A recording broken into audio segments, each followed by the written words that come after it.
Assalamualaikum warahmatullahi wabarakatuh. Saya Umi Musyafaah NIM 12311193029, mahasiswa dari Prodi Manajemen Dakwah Universitas Islam Negeri Sayyid Ali Rahmatullah Tulungagung. Video ini dibuat untuk memenuhi tugas revisi presentasi saya yang lalu dari kelompok 5 mata kuliah Etika Dakwah yang dibimbing oleh Ibu dosen Zulfa Ismawati MPD dengan tema Kode Etik Dakwah dalam Dunia Profesional. Nah, di sini saya akan menjelaskan dua poin. Poin yang pertama yaitu urgensi kode etik dalam dakwah. Poin yang kedua yaitu pengertian, manfaat, dan fungsi kode etik. Nah, sekarang saya akan membahas poin yang pertama terlebih dulu, yaitu urgensi kode etik dalam dakwah. Nah, di sini dakwah merupakan bagian dari pengalaman religius setiap umat muslim. Aktivitas dakwah bisa dilakukan dengan berbagai macam cara yang sesuai dengan kaidah ajaran Islam. Secara khusus, tindakan dakwah berisi mengenai ajakan, seruan, panggilan, dan menyampaikan informasi atau pesan kepada perorangan, golongan, ataupun masyarakat luas. Tetapi dalam menyampaikan informasi atau pesan, seorang dai tidak boleh secara asal-asalan dengan begitu saja, karena sudah ada aturan, etika, dan prinsip yang sudah dijadikan patokan. Hal tersebut terbentuk dalam kode etik dakwah. Nah, kode etik merupakan penyempurna yang harus ada di dalam bidang profesi.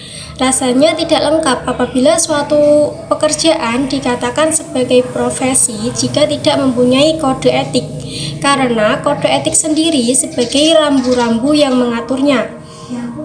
Dalam eksistensinya, suatu profesi tidak hanya menggunakan kode etik saja, akan tetapi sebaiknya harus dilandasi dengan berbagai sumber daya, diantaranya yaitu organisasi profesional, pendidikan atau pelatihan khusus yang relevan, kejelasan atau ketegasan area kerja, etika profesional, pencapaian profesional atau sosial, kerangka hukum atau legalitas formal, serta keterampilan dalam teknik yang menggabungkan teori dan aplikasi dalam praktiknya. Nah, kode etik tidak sekedar sebagai syarat administratif dalam kelangsungan profesi dakwah. Ada beberapa pertimbangan yang berhubungan dengan pencegahan dari berbagai situasi dan kondisi yang tidak diinginkan. Di antaranya yaitu pentingnya mengendalikan kecenderungan dakwah menimbulkan perpecahan. B.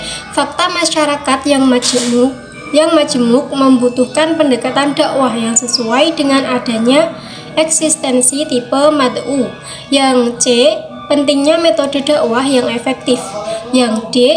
Adanya fenomena bahwa aktivitas dakwah dijadikan sebagai profesi dengan menetapkan tarif atau meminta bayaran dengan jumlah demikian.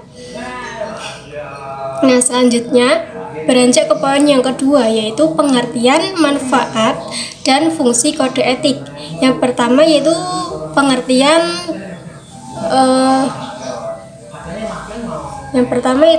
pengertian kode etik dakwah. Nah, dakwah adalah suatu usaha untuk mewujudkan kemaslahatan umat dengan menuntun umat manusia kepada nilai-nilai ajaran Islam, serta menjadikan umat manusia taat kepada Allah Subhanahu wa Ta'ala untuk meraih kesejahteraan hidup di dunia dan di akhirat. Aktivitas dakwah merupakan proses di mana seorang dai mengajak umat manusia kepada jalan yang benar atau lurus serta jalan yang diridhoi Allah Subhanahu wa Ta'ala. Dalam kegiatan menyeru umat manusia menuju kebenaran atau kebaikan, tentunya tidak lepas dari moral, etika, aturan-aturan, ataupun pendekatan-pendekatan yang seharusnya dilakukan oleh seorang dai.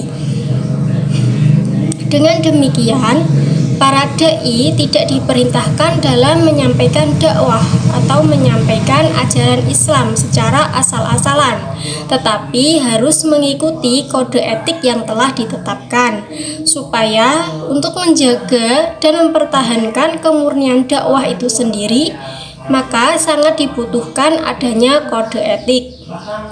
Kode etik adalah kumpulan kewajiban sebagai pedoman dalam segala tingkah laku dan tindakan seorang dai tentang benar dan salah yang mengikat subjek profesi dalam melaksanakan tugasnya. Apabila seorang dai tidak berdakwah mampu mengaplikasikan butir-butir kode etik, maka akan menciptakan penampilan yang lebih terarah secara baik, serta aktivitas dakwah akan berjalan dengan profesional. Kode etik dakwah adalah terdiri dari 3 kata, yaitu kode, etik, dan dakwah. Dapat dilihat dalam Kamus Besar Bahasa Indonesia, kata kode berarti tanda atau kata-kata tulisan yang disetujui dengan maksud tertentu. Sementara kata etik adalah himpunan asas atau nilai yang berkaitan dengan moral atau akhlak serta merujuk kepada yang benar dan yang salah, sebagaimana yang telah diyakini suatu golongan atau umat yang telah diyakini suatu golongan ataupun umat. Sedangkan menurut Abdul Aziz, dari segi bahasa, dakwah dapat bermakna sebagai upaya menyeru, memanggil, memotivasi, memohon, dan meminta. Makna dari menyeru atau memanggil adalah mengajak kepada kebaikan, yaitu pada ajaran Islam. Jadi diambil pemahaman bahwa kode etik dakwah adalah segolongan nilai, norma, atau aturan-aturan etis yang harus dipertahankan dan dijadikan pedoman bertingkah laku oleh para dai dalam aktivitas berdakwah supaya dapat berjalan secara efektif. M. Yunan Yusuf berpendapat bahwa kode etik dakwah merupakan sebagai petunjuk etis sehingga harus dimiliki oleh seorang pendakwah. Etika dalam aktivitas dakwah merupakan rambu-rambu etis pelaku dakwah yang mana dapat menciptakan aktivitas dakwah berjalan secara responsif. Sedangkan penjelasan Ali Mustafa Yakub, kode etik dakwah secara umum ialah etika dalam agama Islam, sebagaimana seorang umat muslim harus memiliki etika yang mulia serta menjauhi segala hal yang mungkar yang telah dilarangnya atau dilarang Allah Subhanahu wa Ta'ala. Secara khusus, etika dakwah adalah teladan dari Nabi Muhammad SAW dalam aktivitas dakwahnya. Nah, yang nomor 2 yaitu manfaat dan fungsi kode etik dakwah. Di sini, aturan-aturan atau nilai-nilai etis dalam berdakwah akan berdampak besar pada dai dan juga kepada mat'u apabila dalam mengaplikasikannya dengan porsi yang pas dan benar. Dampaknya bagi para mitra dakwah atau mat'u akan mendapatkan respon maupun simpati yang baik sebab telah menerapkan kode etik dakwah yang baik dan benar, maka akan terpancarkan bahwa agama Islam sebagai agama yang harmonis, cinta damai, serta selaras dalam tatanan kehidupan umat manusia. Kode etik profesi sendiri merupakan media guna membantu seorang dai supaya lebih profesional, memberikan pedoman tentang prinsip profesionalitas mengenai hal yang seharusnya dilakukan serta hal yang tidak perlu dilakukan sebagai media kontrol sosial bagi publik atas profesi yang terkait serta antisipasi dari campur tangan luar organisasi. Seorang dai yang menerapkan kode etik dengan sungguh-sungguh dapat mengangkat citra dan reputasi bagi diri sendiri dan juga bagi para mat'u. Bagi para mat'u adanya rasa kepuasan sebab dari kebutuhannya organisasi serta untuk masyarakat tercukupi yang mampu meningkatkan rasa percaya dirinya, dapat meningkatkan rasa semangatnya dan menumbuhkan jiwa optimisme. Dari segi umumnya, hikmah dari penerapan kode etik dakwah diantaranya yaitu yang pertama yaitu kemajuan spiritual, sebagaimana dai harus selalu berpedoman pada kode etik dakwah atau etika Islam, sehingga secara otomatis seorang dai akan mempunyai akhlak yang mulia. Yang kedua yaitu dapat menuntun kepada kebaikan.